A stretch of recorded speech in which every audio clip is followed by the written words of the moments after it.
Raúl, muchas gracias por esta pregunta tan importante para el Perú de todas las sangres de Arguedas. Nosotros creemos que esta república de 200 años no ha sido capaz de incluir a los pueblos quechuas, aymaras, amazónicos, el Perú de todas las sangres en la definición de un Estado.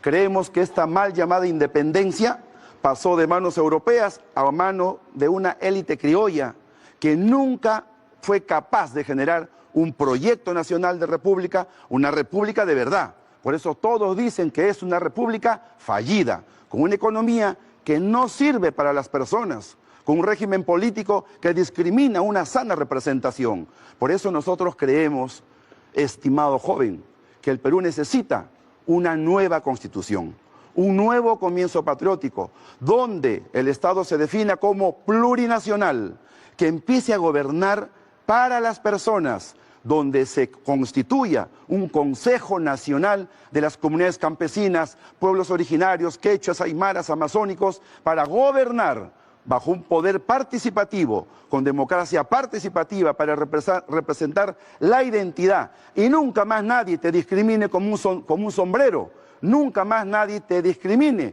como por ser chotano, como ocurrió con nuestro presidente Pedro Castillo Terrones, hoy secuestrado por la mafia. Se acabó el tiempo.